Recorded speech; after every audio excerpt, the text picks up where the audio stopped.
This is the one that's the trickiest one because it's a differentiator between one telematics company and another.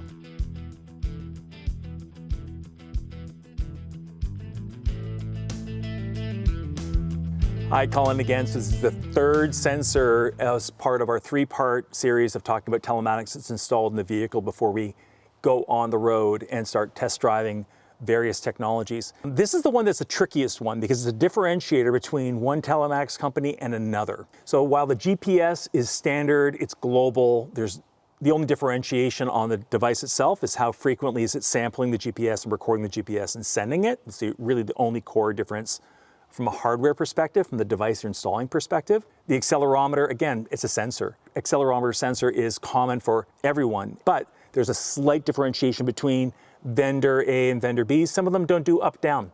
Some of them just record forward, backwards, side to side, and not pothole detection or train track detection, which is the up, down motion of the vehicle. And just be careful about that. If you're looking for accident reconstruction level data, you want all three, X, Y, and Z planes of forward, backward, side to side, up, down. That motion collectively helps you reconstruct.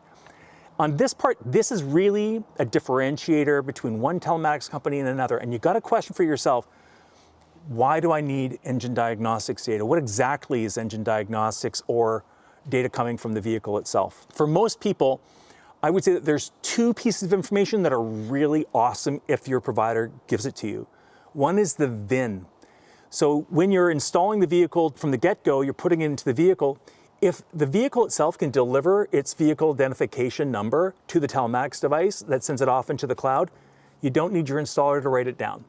And that is incredible, especially in cases where you might be removing a telematics device from one vehicle and then repositioning it in another. You need to have a self-calibrating or at least a self-assigning device technology. Relatively, there's, I think, a few vendors that do this, but it is something for you to ask is, when I install a device, does it know the vendors to pick up on the VIN? VIN is a very powerful piece of information and data from the vehicle. It gives you make, model, year, and other additional trim packages that go with the vehicle itself. It's a really, really powerful piece of data. In addition to the VIN, the next piece of data that people really want from the vehicle itself is the odometer reading. If you can get the odometer reading from the vehicle, that's incredible. Odometer drives business. It drives maintenance cycles. It drives compensation for some people that use it for personal and for business. Odometer can tell you when you're coming up for the end of your lease, if you're leasing the vehicle, or when the vehicle is time to be resold. Odometer literally drives business. After the odometer, there's two different ways that you may want to look at diagnostic data. One is seatbelt. If you're interested in safety, seatbelt compliance is really important, that the person came in and they fastened the seatbelt. You won't find this in trucks. Some of the more heavy-duty vehicles, they don't usually connect the seatbelt to the instrument panel to allow a telematics device to record it through diagnostic data. There's other ways to get it through sensors and connectors that can tell you if, as an auxiliary sensor, if a seatbelt's connected or disconnected. But as a diagnostic data input coming in straight from the vehicle's diagnostic port, a seatbelt is really valuable if you can possibly get it. It's one of those safety concerns that most fleets have for driver policy, and great way to reinforce value to your employees to let them know that you care about them being safe behind the wheel. The other direction would be fuel. So if we can possibly get fuel consumed data from the vehicle, hugely valuable for MPG reporting on a per trip basis, reimbursement basis, to compare the fuel card or the fuel spend receipts from the employee versus what the vehicle is reporting its actual fuel consumption. Anything around fuel is incredibly valuable for fleets to have a handle on the number one cost behind the employee that's behind the wheel, which is your most expensive asset, and their hourly time, and the value of their time. The second most expensive expense to the vehicle itself is fuel, and we need to make sure that we're managing fuel properly and recording that. Even something like fuel tank level is a difficult piece of data to get access to across all the makes and models of vehicles that you might have in your own business. But knowing when the fuel tank changed from a lower level to a higher level means a prompt for a fuel receipt. I should know there is a fueling event going on. Let me match that with the fuel receipt.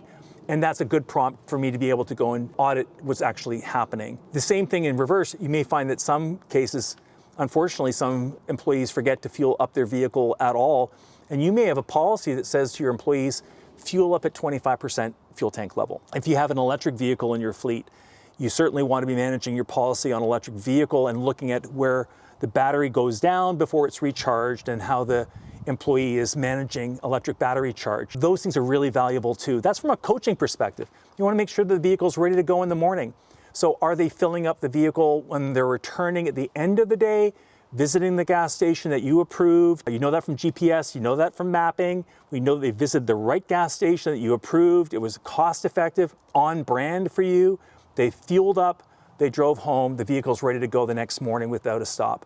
Or did they drive the vehicle home, the fuel tank level's low, and the first stop they're making before they head out on the daily trips is to the gas station to fuel up the vehicle? That's kind of wasted time and something that you might want to take a look at in terms of process. These are all the things that kind of circulate around the world of telematics, which are really interesting. Now, beyond that, beyond fuel, beyond safety like seatbelt, the accelerometer is going to help you. RPM is a cool piece of information. If the person jack up the RPM by putting the foot flat on the floor, that wastes gas. So I wouldn't use an accelerometer to go and measure rapid acceleration, or some people call it a jackrabbit start. I would look at RPM. High RPM is bad activity no matter what. It's fuel waste activity. So I would look at that from the vehicle. If my provider had access to RPM, that's a really, really cool sensor from the vehicle itself.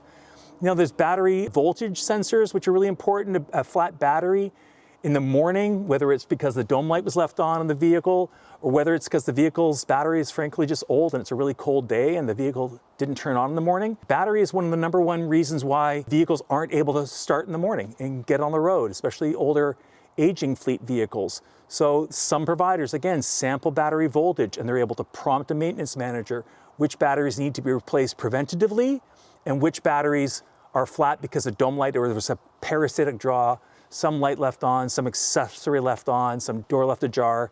That vehicle's not leaving in the morning as planned. And preventatively, you can go and get messaging, notifications around those sorts of oops, I got you moments in fleet that, quite frankly, are preventable with telematics technology.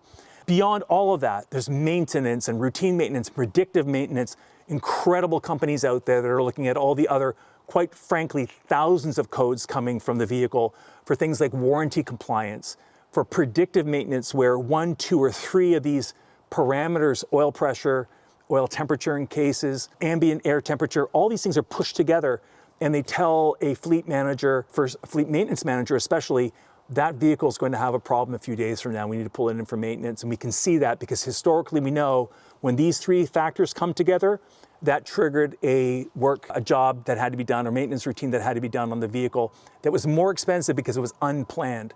So a lot of companies are trying to figure out how can I increase uptime by reducing unplanned downtime. Planned downtime is good. We knew we scheduled the vehicle and properly, the employee wasn't disrupted. Our job during the day wasn't disrupted. We're trying to eliminate unplanned downtime. That's what diagnostics data for many makes and models of vehicle on the road today can deliver. All of that together, GPS, accelerometer, and this incredible world of data coming from the vehicles is what we want to explore here on Road Test Show. So I'm really excited to get behind the wheel and start driving and exploring all this with you. Let's get started by showing you exactly how to install an OBD2 in the vehicle itself. Let's get going.